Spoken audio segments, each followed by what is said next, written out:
UP सरकार ने मदरसों में ड्रेस कोड लाने की कवायद तेज कर दी है। ड्रेस कोड को लेकर क्या कुछ कहना है वक्फ मंत्री मोहसिन रजा का, आइए सुनते हैं।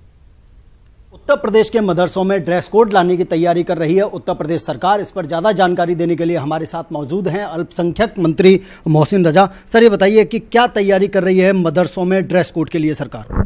देखिए, मुझे लगता है कि मुस्लिम समाज को मुख्य धारा में जोड़ने के लिए आदरणीय प्रधानमंत्री मोदी जी ने भी एक हाथ में कुरान, एक हाथ में लैपटॉप, और उत्तर प्रदेश की योगी सरकार ने भी बड़ा फैसला किया है।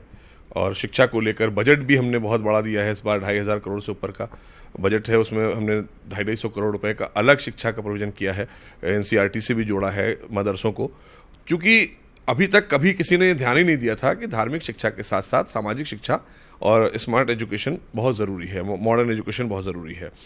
अब इससे चूँकि समाज के लोग पढ़ना चाहते हैं, मुस्लिम समाज के लोग जानते हैं, क्योंकि प्रॉफिट मोहम्मद का भी यही संदेश था, हम लोगों के लिए यही संदेश है कि शिक्षा हासिल करने के लिए आपको चाहे कितनी भी दूर जाना पड़े, आप जाइए, शिक्षा हासिल करिए।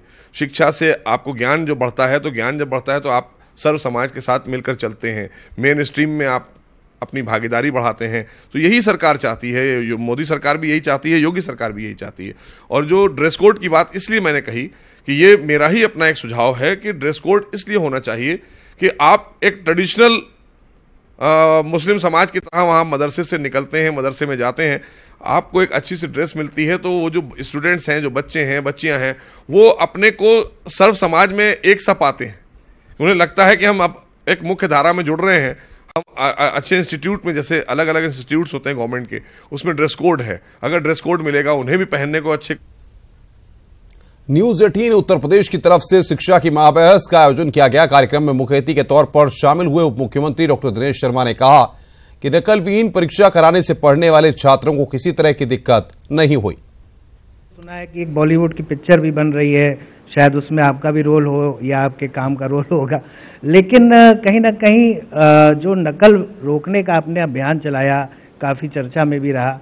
11 लाख स्टूडेंट भी ड्रॉप आउट हुए, और उसके बाद एक मॉडरेशन की भी बात आई कि रिजल्ट्स बहुत ज़्यादा वैसे ना हो, तो मॉडरेशन की बात आई। अगले साल ऐसा ना हो, इसको रोकने के लिए क्या करेंगे कि छात्रों का भविष्य भी संवरा रहे और नकल भी रुकी रहे? देखिए, मेरा मानना है कि जो विद्यार्थी पढ़ते हैं उनके लिए किसी प्रकार का कोई कठिनाई नहीं थी। नकल की जो समस्या है वो सीधे तौर पर पढ़ाई पठन पाठन से संबंधित है। इसलिए सारा जोर इस बार है कि जितना जोर हम लोगों ने नकलविहीन परीक्षा पर दिया था, उतना ही जोर हमारा पढ़ाई पर है। कांग्रेस अध्यक्ष राहुल गांधी अपने संसदीय क्षेत्र के 2 दिवसीय दौरे पर अमेठी आ रहे हैं। राहुल गांधी 4 और 5 जुलाई को अमेठी में रहेंगे। इस साल में उनका यह तीसरा अमेठी दौरा होगा। राहुल के उस उत्तर प्रदेश दौरे को संगठन बदलाव के लिहाज से काफी महत्वपूर्ण माना जा रहा है। बताया जा रहा है कि राहुल के आने के साथ ही प्रदेश कांग्रेस की नई टीम को जिम्मेदारी भी मिल सकती है। कांग्रेस कमेटी के अध्यक्ष और अमेठी के सांसद श्री राहुल गांधी जी 4 और 5 तारीख को अमेठी दौरे पर रहेंगे। इस दौरान वो कार्यकर्ताओं के साथ संवाद स्थापित करेंगे, ग्रामीण क्षेत्रों में भ्रमण करेंगे हमेशा की तरह। यहाँ पर जो किसान हैं उनके साथ चौपाल में भाग लेंगे, उनसे चर्चा करेंगे, और यहाँ के सम्मानित नागरिक हैं उनके अलग अलग प्रतिनिधि मंडलों से भी भेंट करेंगे। खबर इलाहाबाद से है, जहां पुलिस लाइन्स में आयोजित कुंभ मंथन बैठक का आयोजन किया गया। इसमें जनवरी 2019 में होने वाले कुंभ मेले में आने वाली करोड़ों महिलाओं को संगम नगरी में किसी तरह की परेशानी न हो, इसके लिए प्रशासन ने अभी से तैयारियां कर दी हैं। कुंभ मेले में पुलिस के नोडल अधिकारी बनाए गए आईजी ने महिलाओं से जुड़ी समस्याओं को जानने के लिए समाजसेवी महिलाओं के साथ बैठक की। महिलाओं ने सुरक्षा से लेकर शौचालय तक की समस्याओं से अफसरों को अवगत कराया है। महिलाएं वॉलंटियरिंग के लिए या कहाँ अन्य जगहों पे एनजीओज और किन सिविल सोसाइटी किसके माध्यम से हमें किस जगह पे वो सहयोग करना चाहते हैं, किस जगह वो कुंभ से जुड़ना चाहते हैं, उनके सुझावों, उनके विचारों को जान सकें और फिर उस पर हम आगे कार्य कर सकें।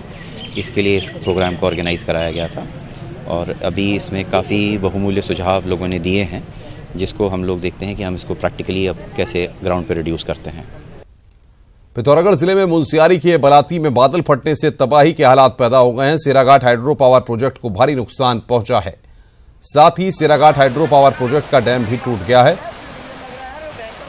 भारी बारिश से मिलम रूट में धापा के पास पहाड़ी दरक गई है। बताया जा रहा है कि अभी भी दारचूला और मुनस्यारी में भारी बारिश जारी है और कई इलाकों में बारिश का पानी घुस गया है। उधर एहतियात के तौर पर प्रशासन ने सभी स्कूलों को बंद करने के आदेश दे दिए हैं।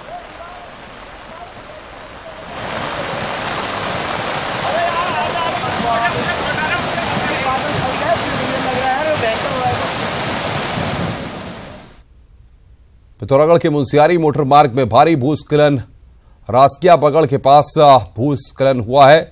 60 मीटर रोड रामगा में समाई है। रासकिया बगड़ गांव को खतरा। ये तस्वीरें हम आपको दिखा रहे हैं। मुनस्यारी की 60 मीटर रोड रामगा में समाई है।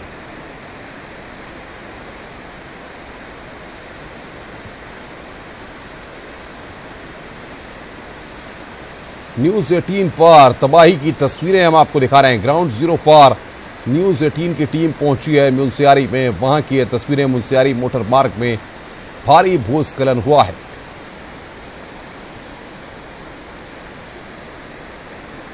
अब हम आपको बताते हैं कि क्या है बादल फटना। हवा और बादलों के बीच जनकड़ों में होता है घर्षण। पहाड़ों पर टकराते हैं घनावेशित और ऋणावेशित बादल। दोनों बादलों के टकराने से कड़कड़ाती है बिजली, जिससे बादल इकट्ठे होकर बरसते हैं एक ही जगह। इसी घटना को बादल फटना कहते हैं, जिसमें 100 मिलीमीटर प्रति घंटा या इससे अधिक की बारिश होती है। क्यों फटते हैं बादल? पहाड़ों के वातावरण में अचानक अधिक नमी का होना। जब बादल दबाव के चलते पहाड़ से टकराते हैं, सर्द गर्म हवा का विपरीत दिशा में टकराना भी मुख्य कारण होता है। इन बादलों को कहा जाता है क्यूलो निवस। मैदानी क्षेत्रों की अपेक्षा पहाड़ों में अधिक फटते हैं बादल।